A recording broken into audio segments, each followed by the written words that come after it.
qac ka sii albaabkana iga bax mar dambana ha igu soo noqon.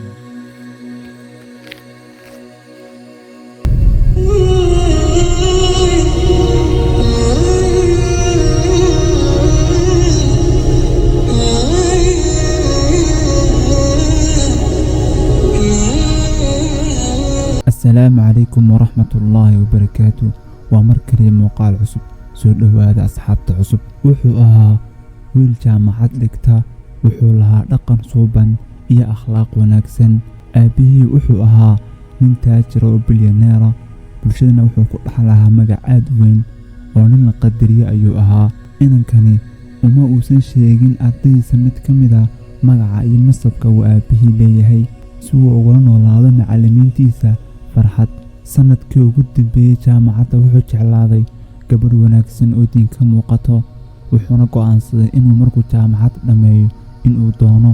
markii uu ogaaday dareenka ay u qabtay iyadu, wuxuuna weydiistay in ay ballan uga qabato waalidkeed si uu u doonto iyada. waxa uu arkay iyada oo aad u murugaysan, waxayna ku dhahday, aabbahay wuxuu ka mid yahay ragga ugu lacag badan magaalada. uma malaynayo inuu kaa siin doono markuu arko faqiirnimadaada, laakiin waxaan kaa ballan qaadayaa in aanan nin kala guursanaynin. wiilkii waa uu dhoola caddeeyey, waxaana u sheegay inuu aabbaheed u iman doono salaada jimcaha. waxaana la gaadhay wakhtigii ballantaa.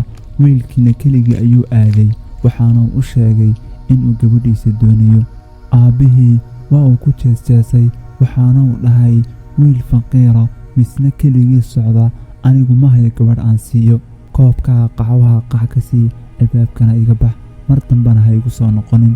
wiilkii waa uu dhoola caddeeyey, isagoo oo muujinaya kalsooni, deganaansho iyo akhlaaq wanaagsan ayaa wuxuu soo xasuusiyey aabbihii gabadha xadiiska rasuulka sallallahu calayhi wasallam.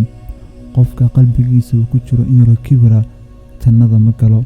qofka ilaahay dartii isku dhuldhiga ilaahay darajooyin ayuu sare u qaadaa.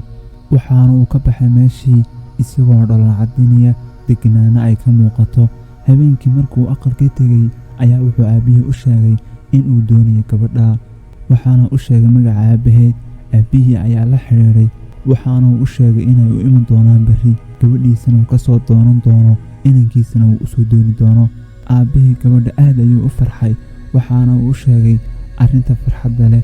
wuxuu arkay gabadhiisu aad u murugaysan, waxaana u sheegay haddii uu guurkan dhaco in ay farxad ku noolaan doonto.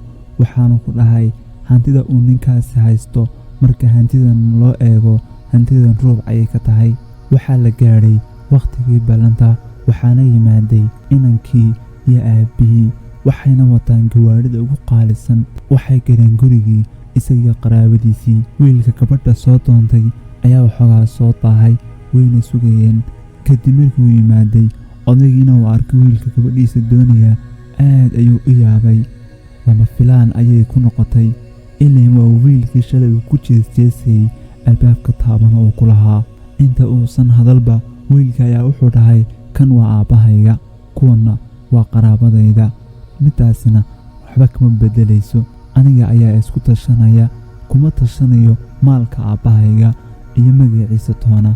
gabadhii aabbaheed yaxya khajilaad ayuu afkas qabtay, waxaanu ku dhahay wiilkii, waxaad bartay cashar aanan weligay ilaaweynin.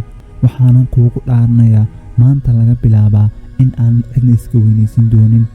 aabbihii wiilka oo yaaban ayaa wuxuu isku dayey waxyaabaha meesha ka soco inuu fahmo, laakiin aabbihii inanta ayaa wuxuu dhahay, faataxaday noo maraa, wax walbana khayr ayay noogu dhammaanayaan.